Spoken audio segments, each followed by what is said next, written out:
Dieu, ceux qui ont la Bible avec eux. Ça se trouve dans Luc.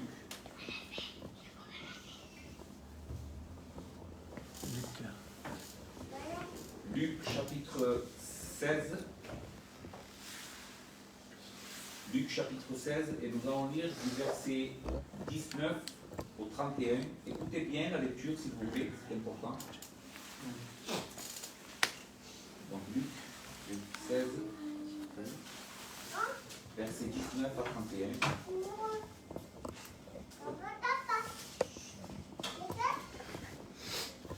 Et la parole de Dieu dit ainsi.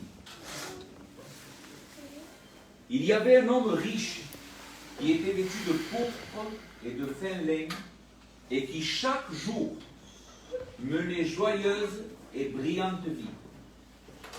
Un pauvre, nommé Lazare, était couché à sa porte, donc de cet homme riche, couvert d'ulcères et désireux de se rassasier des miettes qui tombaient de la table du riche. Et même les chiens venaient encore lécher ses ulcères. Le pauvre mourut, et il fut emporté par les anges dans le sein d'Abraham. Le riche mourut aussi, et il fut enseveli dans le séjour des morts. Et là, depuis le séjour de mort, il leva les yeux, et tandis qu'il était en proie au tourment, il vit de loin Abraham et Lazare dans son sein. Aie pitié de moi, et envoie Lazare, pour qu'il trempe le bout de son doigt dans l'eau et me rafraîchisse la langue, car je souffre cruellement dans ces flammes. Abraham répondit, mon enfant, souviens-toi que tu as reçu tes biens pendant ta vie et que Lazare a eu les maux pendant la sienne. Maintenant, il est ici consolé et toi tu souffres. D'ailleurs, il y a entre nous et vous un grand abîme, afin que ceux qui voudraient passer d'ici vers vous ou de là vers nous ne puissent le faire. Le riche dit, je te prie donc, Père Abraham, d'envoyer dans la maison de mon père, car j'ai 5 frères. C'est pour qu'il leur atteste ces choses, afin qu'ils ne viennent pas, aussi dans ce lieu de tourment.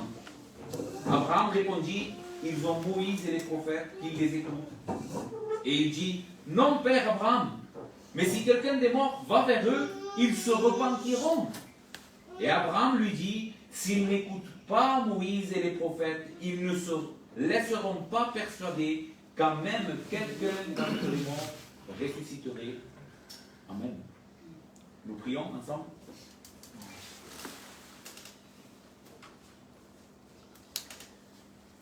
Notre Père, Seigneur, c'est ta parole, Seigneur, c'est toi-même qui as prononcé ces mots pour enseigner les personnes qui étaient devant toi ce jour-là.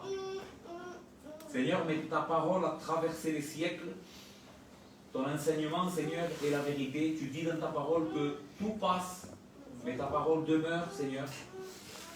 Et ce soir, nous voulons nous aussi nous confronter aux vérités qu'il y a dans ce texte. Seigneur, permets-nous de les comprendre. Permets-nous de les appliquer à nos vies. Illumine notre intelligence, Seigneur. Donne-nous une conscience libre de notre péché, libre, Seigneur, de nos erreurs. Et je t'en supplie, Seigneur, à cause de l'importance de cela, donne la repentance et la foi ce soir. Seigneur, que tu sois glorifié au milieu de nous par des personnes qui se repentent ce soir de leurs péchés et qui viennent à ton Fils en le confessant comme leur Seigneur. Merci pour tout. Au nom de Jésus. Amen. Amen. Ce soir, c'est un texte très fort, on va dire, que nous avons devant nous. Et il est important que nous regardions les vérités qu'il traite pour une bonne raison, c'est qu'en réalité, nous avons tendance, en tant qu'hommes pécheurs, à oublier ce que ce texte veut nous enseigner. Nous ne sommes pas des personnes qui pensons correctement. Et quand je dis nous, c'est en réalité tout le monde, chaque homme et chaque femme. Pourquoi? C'est à cause du péché. Nous avons été corrompus par le péché et nous ne pensons pas correctement au sujet de l'éternité. Je dirais même plus, l'être humain fait tout pour éviter la question. Il ne veut pas penser à l'éternité en réalité.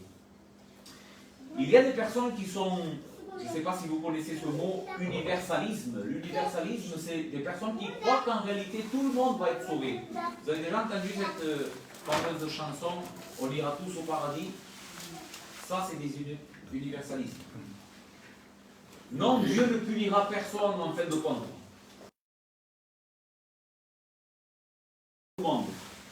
Mais ce n'est pas ce que les Écritures enseignent.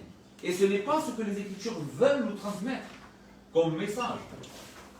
Dans Romains 2, chapitre 2, versets 5 à 8, Paul dira, écoutez bien ces paroles, « Mais par ton endurcissement et par ton cœur impénitent, tu t'amasses un trésor de colère pour le jour de la colère et de la manifestation du juste jugement de Dieu, qui rendra à chacun selon ses œuvres, réservant la vie éternelle à ceux qui par la persévérance à bien faire cherchent l'honneur, la gloire et l'immortalité, mais l'irritation et la colère à ceux qui par un esprit de dispute sont rebelles à la vérité et obéissent à l'injustice. » Le texte est clair. Il y a un jour où Dieu manifestera sa colère, et ceux qui ont persévéré à bien faire, à mettre leur foi en Christ, seront sauvés, et ceux qui n'auront pas cru dans l'Évangile seront la proie de la colère de Dieu. Vous savez, si on fait une analyse des évangiles, Jésus est la personne dans les Écritures qui a parlé le plus de l'enfer. Vous imaginez cela? Jésus a plus enseigné sur l'enfer que sur le ciel. Pourquoi? Pourquoi, à votre avis, quand le Fils de Dieu s'est incarné, le prophète des prophètes est venu dans notre monde, à respirer notre air, il a parlé plus de l'enfer que le ciel? Pourquoi? Parce que Jésus voulait avertir les hommes et les femmes de ne pas aller à cet endroit. Dans l'évangile de Matthieu, il dira, « Si ton œil droit est pour toi une occasion de chute, arrache-le et jette-le loin de toi, car il est avantageux pour toi qu'un seul de tes membres périsse et que ton corps tout entier ne soit pas jeté dans la géhenne. » Quel est l'argument de Christ ici? Si tu veux continuer à vivre dans le péché, tu seras jeté dans la géhenne. Et si ta main droite est pour toi une occasion de chute, coupe-la et jette-la loin de toi, car il est avantageux pour toi qu'un seul de tes membres périsse et que ton corps tout entier n'aille pas dans la géhenne. Matthieu 16, 26. Et que servirait-il à un homme de gagner tout le monde, de vivre la meilleure des vies ici, s'il perd son âme? Ou que donnera-t-il pour le rachat de son âme? Donc c'est clair. Christ veut avertir les hommes qu'il y a un endroit réel qu'il faut à tout prix éviter. Et c'est ce que je voudrais laisser dans vos cœurs ce soir. C'est ce que je voudrais parler avec vous.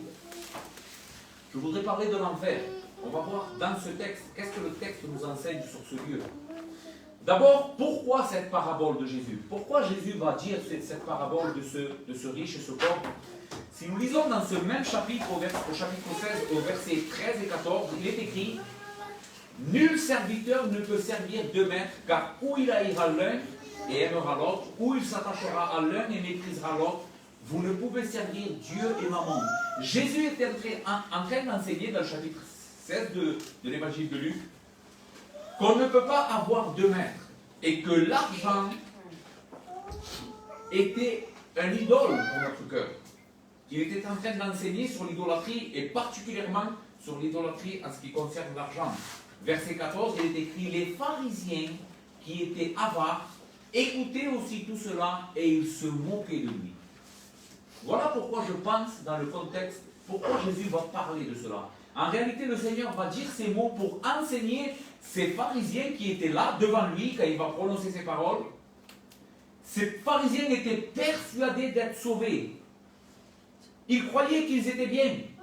Ils croyaient que leur destinée éternelle était le ciel. Mais Jésus voulait les avertir et leur montrer avec cette parabole qui est une image forte où allait les conduire le péché de l'avarice. Où est-ce que ça allait les conduire? Quel est l'endroit où vont ceux qui sont avares? Quel est l'endroit où vont aller pour l'éternité ceux qui aiment le péché? Où ils vont aller? Ce texte donc, dans son contexte, si on essaie de bien le comprendre, est un avertissement à toutes les personnes qui veulent vivre dans leur péché. C'est un avertissement aux personnes qui veulent vivre dans leur péché, qui ne veulent pas se repentir en leur montrant, voici où va t'entraîner ton péché. Voici où tu vas aller si tu continues à aimer ton péché et à avoir un cœur impénitent et endurci face à l'évangile. Mon but ce soir, ce n'est pas de répondre à la curiosité, à notre curiosité, en vous disant ou en parlant où est l'enfer, qu'est-ce que c'est, est-ce qu'il est dans le centre de la terre. Je ne veux pas m'attarder sur ces questions-là, mais plutôt m'efforcer de vous montrer ce que ce texte veut nous enseigner. Ce que Jésus a voulu transmettre avec cette parabole.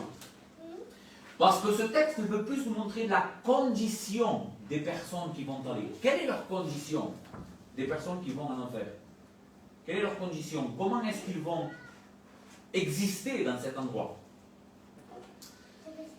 Premièrement, dans les versets 19 à 21, nous voyons un contraste. Il y a ici deux hommes, deux modes de vie, deux manières de vivre et deux destinées éternelles. Les deux hommes, c'est le riche et le pauvre.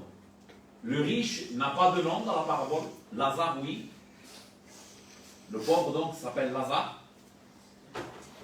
Donc, nous voyons deux hommes, mais aussi deux vies bien distinctes. Un, la Bible nous dit qu'il était riche et il s'habillait chaque jour de pourpre et de fin lin. J'ai regardé ce que ça veut dire la pourpre. La pourpre était un coquillage très rare avec lequel, quand on l'écrasait, on pouvait donner une teinte aux vêtements, mais à cause de la rareté de ce coquillage, il était impossible pour un homme normal de nos conditions, ou un pauvre, de pouvoir se revêtir de pourpre. Seulement les riches avaient, les personnes très riches avaient accès à ce type de vêtements. Et donc cet homme, la Bible nous dit qu'il s'habillait tous les jours. Vous imaginez? Chaque jour, il menait une brillante vie. Il festoyait, il donnait des banquets chaque jour. Et l'autre, la Bible nous dit, il était couché à sa porte, désirant manger les miettes qui tombaient de la table de ce riche. Donc, deux hommes, deux modes de vie très différents, mais aussi deux destins éternels complètement opposés. La Bible nous dit, le riche mourut, et il fut emporté par les anges dans le sein d'Abraham. Le pauvre mourut, et il fut emporté dans le sein d'Abraham par les anges. Le riche aussi mourut, et il fut enseveli dans le séjour des morts. Les premiers versets de cette parabole veulent nous montrer en réalité que la destinée éternelle, notre destinée éternelle, dépend de ce que nous vivons de ce côté-ci de l'éternité. Je voudrais que tu comprennes bien cela. Qu'est-ce qui va déterminer où tu vas aller pour l'éternité? Ça va être ta vie ici. Une fois que tu passeras dans l'éternité, il n'y a plus de remède. Nous allons le voir dans notre texte. Il n'y a plus de marche arrière. Il n'y a plus de deuxième chance. Soit tu iras dans la gloire, soit tu iras dans le séjour des morts, dans les tourments, dans la mort éternelle. Maintenant, il ne nous est pas dit grand-chose au sujet du riche et du pauvre. On ne dit pas que le riche avait pratiqué beaucoup de péchés, c'est pour ça qu'il était allé en enfer, et on ne dit pas non plus que Lazare était un grand religieux, un grand homme spirituel. Mais il y a des détails quand même qui nous indiquent pourquoi le riche est allé dans les tourments. C'est un homme qui vivait uniquement pour son ventre. C'est aussi un homme, et je pense que ceci est important dans la parabole, c'est un homme qui a vécu cette vie sans jamais penser à la vie future. C'est quelqu'un qui ne s'est jamais posé les bonnes questions. comment est mon âme avec Dieu? Est-ce que je suis réconcilié avec lui? Est-ce que véritablement je suis quelqu'un qui est sauvé et j'en ai des évidences dans ma vie? Non, il a vécu une vie d'abondance et il ne s'est jamais posé de questions en ce qui concerne son éternité. Et je pense que ceci a été sa ruine. Que le Seigneur fasse qu'aucun d'entre nous commette les mêmes erreurs que cet homme. Ce soir, le Seigneur nous fait une grâce. Il nous met la pensée de l'éternité en face de nos yeux pour qu'on se pose les bonnes questions. Car c'est une réalité. Je sais que certainement tu as déjà beaucoup entendu l'évangile et qu'on t'a beaucoup parlé du ciel, de l'enfer, mais je veux que l'Esprit de Dieu puisse transpercer ton cœur ce soir. C'est une réalité. Il y a deux endroits réels où les hommes et les femmes vont passer une éternité, soit dans la gloire, soit dans l'enfer. Donc le contraste. La deuxième chose que nous voyons, c'est que la mort est celle qui met fin à cette vie et nous introduit dans l'éternité. C'est la mort qui met fin à cette vie et nous introduit dans l'éternité. Le pauvre mourut et le riche aussi mourut. Maintenant, il y a quelque chose de particulier que nous devons prêter attention. C'est que nous voyons dans le texte que la condition du riche ne l'a pas fait éviter la mort, n'est-ce pas? Le riche comme le pauvre sont morts, tous les deux. Donc la mort est quelque chose d'universel. La mort ne fait pas attention à la dignité de la personne, à la richesse de la personne, cela est évident dans notre texte. Non, à la condition de vie, si c'est une mère de famille, si c'est un papa, s'il a des enfants ou pas, la mort ne respecte rien. La mort fauche tout le monde. Tout le monde est mis à la même enseigne.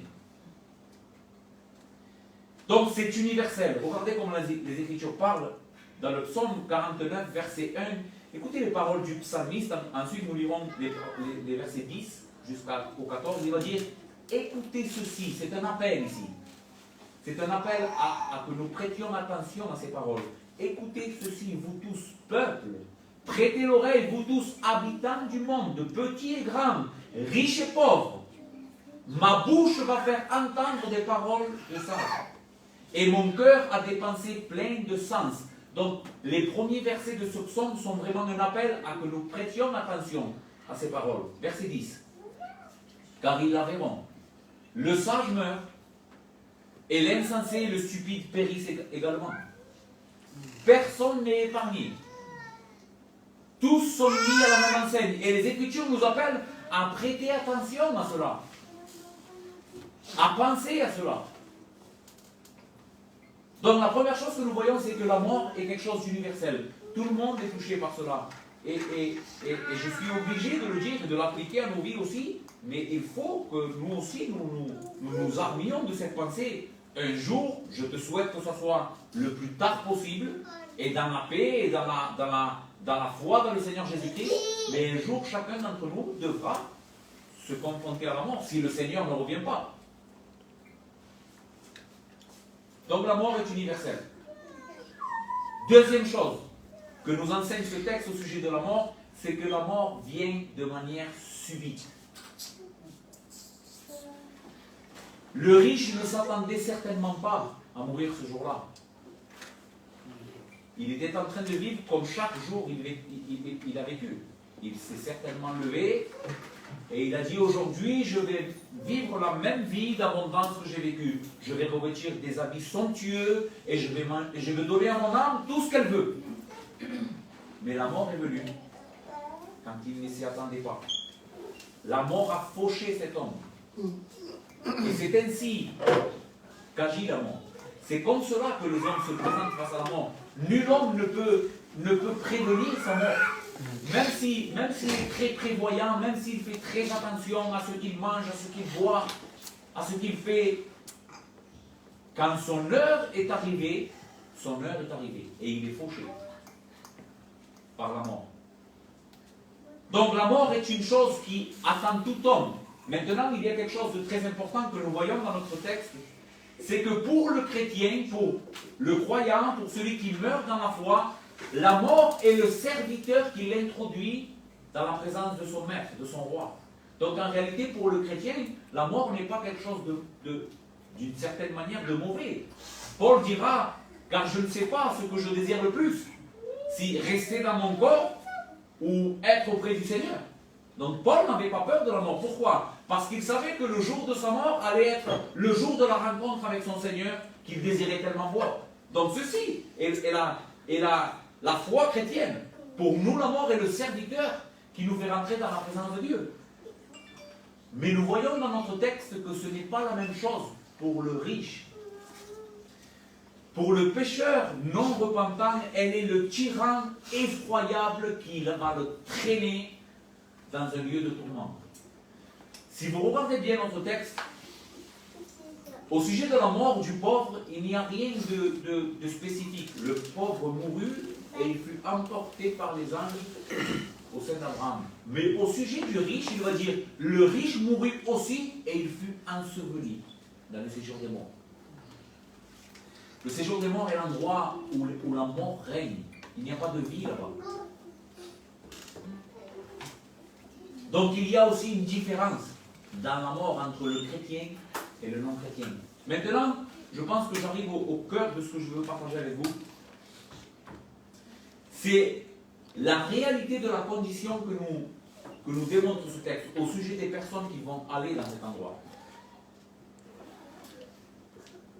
Si nous nous posons une question, si nous réfléchissons et nous disions, qu'on puisse se poser cette question, qu'est-ce qu'est l'enfer? La meilleure manière de se faire une idée, même si cela est, je pourrais dire, n'est pas complet, mais la meilleure manière de se faire une idée de qu'est-ce qu'est l'enfer, c'est de regarder Christ à la croix.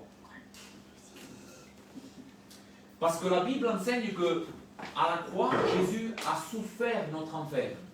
C'est-à-dire l'enfer que méritent nos péchés, les péchés de son peuple, ont été portés par notre Seigneur Jésus. Jésus a bu la coupe de la colère de Dieu.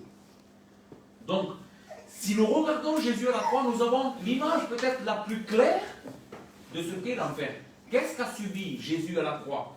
En une seule parole, on pourrait dire, Jésus a été privé de tout bien. Donc l'enfer serait cette idée. C'est un endroit où les hommes et les femmes vont être privés de tout bien. Maintenant tu me diras, mais de quoi tu parles? Écoute, tout ce que tu vis, la joie que te procurent tes enfants ou tes petits-enfants, quand tu manges un bon plat et que cela t'apporte du plaisir, la lumière du jour, la paix, une fraction seconde de contentement, toutes ces choses n'existent pas en enfer. C'est un endroit où tout ce qui est bien est retiré. Vous savez pourquoi? Parce que tout ce qui est bien vient de Dieu. Et Dieu en enfer retirera toute sa grâce. Il n'y aura en enfer que la condamnation, la colère, le courroux d'un Dieu tout-puissant. Donc, quelles sont les souffrances que ce texte nous enseigne? Quelles sont les conditions que ce texte nous enseigne au sujet des personnes qui vont aller en enfer? La première chose que nous voyons dans le verset 23, ce sont des souffrances d'une personne consciente. La Bible ne croit pas dans l'annihilation. Après la mort, dans la vie éternelle, la personne n'existe plus. Il y a des personnes qui croient ça. Mais la Bible enseigne que notre âme est éternelle. Écoute bien, même si toi tu n'es pas en train de croire à l'évangile, ton âme est éternelle. Elle a été créée éternelle et elle passera soit une éternité dans le ciel, soit une éternité dans le lieu de tourment. Verset 23. Dans le séjour des morts, il leva ses yeux.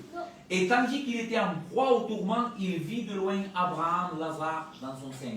Il leva les yeux, il regarda. C'est quelqu'un de conscient. Ce n'est pas un état d'inconscience que ce texte nous enseigne.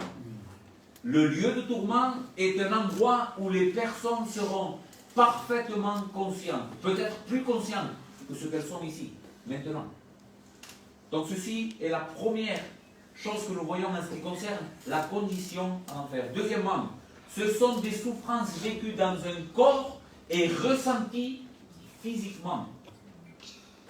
Verset 24. Il s'écria, Père Abraham, aie pitié de moi. Envoie Lazare pour qu'il trempe le bout de son doigt dans l'eau et me rafraîchisse la langue. Car je souffre cruellement dans cette flamme. Cet homme a un corps. Et la Bible enseigne cette réalité. La Bible enseigne que les saints ressusciteront et ils seront revêtus d'un corps glorieux. Un corps spirituel. Un corps envahi de la gloire de Dieu. Complètement dominé par l'Esprit Saint. Un corps où le péché n'existera plus. On sera délivré complètement de la puissance du péché. Amen. Mais pour les impies, pour ceux qui n'auront pas cru dans l'Évangile, pour ceux qui périront, la Bible enseigne qu'eux aussi, ils vont avoir un corps. Mais ce corps va être un corps d'humiliation. Voici comment la Bible décrit. Un corps pour souffrir éternellement. Mais ils auront un corps. Ils auront un corps. Donc l'enfer est un endroit où on souffre consciemment, jusqu'à maintenant dans notre texte, et aussi physiquement, avec un corps réel. Troisièmement, verset 25, ce sont des souffrances morales et spirituelles. Abraham répondit, mon enfant, souviens-toi que tu as reçu tes biens pendant ta vie et que Lazare a eu les maux pendant la sienne. Maintenant, il est ici consolé et toi, tu souffres. Imaginez maintenant l'état moral, l'état spirituel de cet homme qui vient de comprendre que sa souffrance éternelle est due au fait qu'il n'a jamais fait cas à l'évangile, qu'il n'a jamais pensé dans l'éternité. La Bible décrit le lieu de tourment comme un endroit de grincement des dents. Vous savez qu'est-ce que c'est quand une personne grince des dents? C'est parce qu'elle regrette. Elle a la rage. Comment ai-je pu rejeter l'évangile? Comment ai-je pu manquer et me trouver dans cet endroit-là? C'est à cause de moi. Donc des souffrances morales, spirituelles. La Bible enseigne que cet endroit sera un lieu qu'il faut à tout prix. Il faut à tout prix éviter. Plus aucune lumière spirituelle. Imagine cela. Je sais que cette vie ne fait pas de cadeaux, d'accord? Je suis assez jeune, il y a des personnes plus âgées que moi, et la vie, des fois, a son lot de tracas et de problèmes, d'accord? Et comment est ton âme quand tu as des soucis importants? Ton âme est angoissée, et on dirait que tu ne vas pas sortir jamais de cette situation. Ceci est infime par rapport à ce que les personnes vont expérimenter moralement et spirituellement. Jamais, jamais, jamais plus une seule goutte de consolation. T'imagines cela? Jamais plus une seule goutte de joie.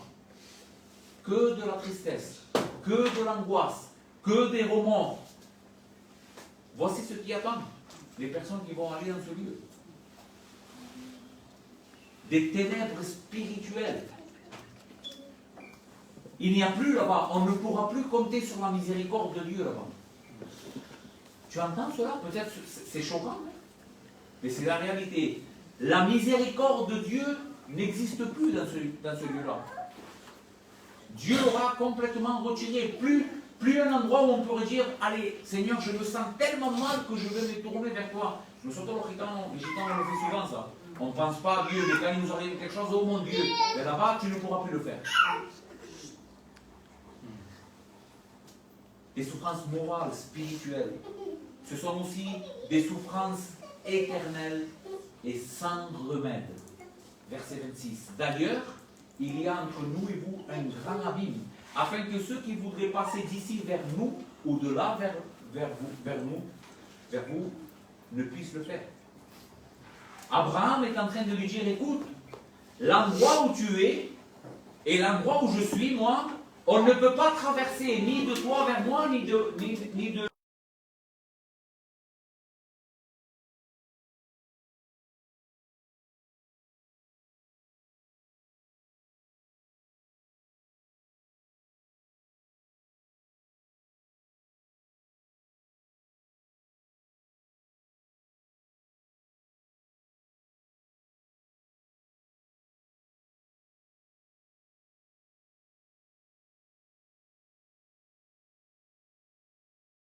les ténèbres sans fin.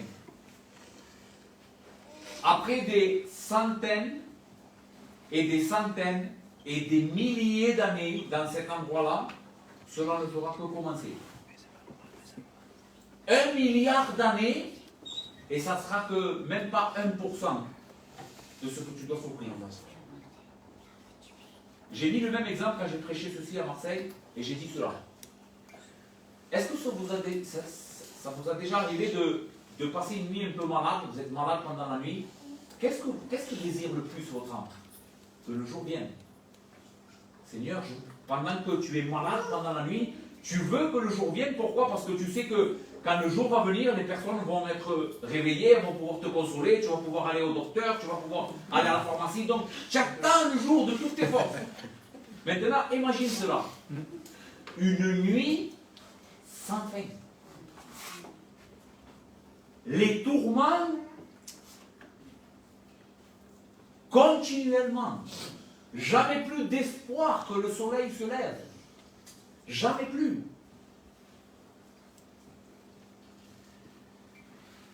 Un homme de Dieu, et je suis pas loin de finir, un homme de Dieu répondra à la question qu'est-ce qu'est l'enfer avec ces mots. C'est un endroit dans lequel les pécheurs impénitents iront pour être tourmentés. Voici comment il va le décrire. Il va dire, et cet endroit peut être décrit par les Écritures comme un feu qui ne s'éteint point. Luc 3, verset 17. Une fournaise ardente. Matthieu 13, verset 42. Un lac de feu donnant l'image d'une abondance d'un torrent de souffrance et de tourment. Un lac de feu. Comme un lac qui se déverse. Vous avez vu, un grand lac, quand il se déverse, c'est quelque chose d'abondant. Il vient. Et la Bible dit que l'enfer est un lac de feu. Un lac de tourment.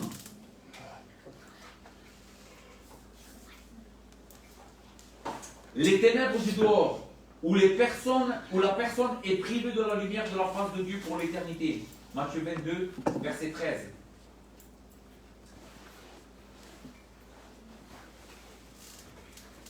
Les prisons d'obscurité.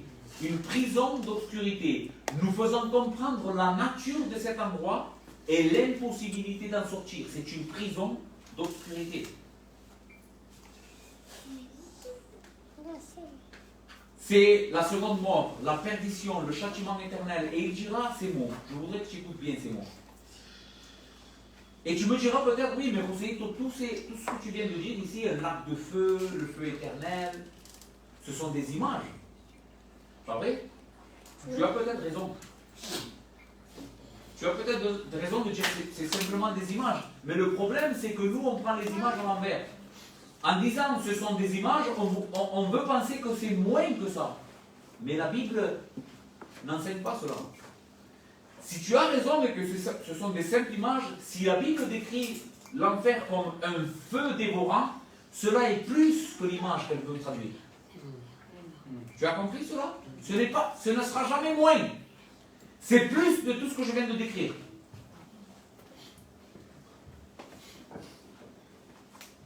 Voici le résumé que donnera cet homme de Dieu.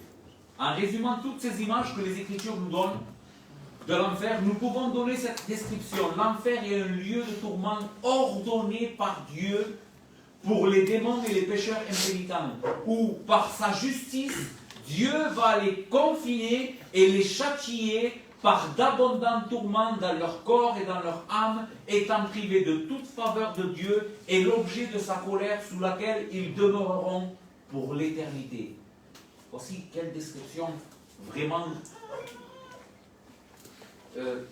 effrayante.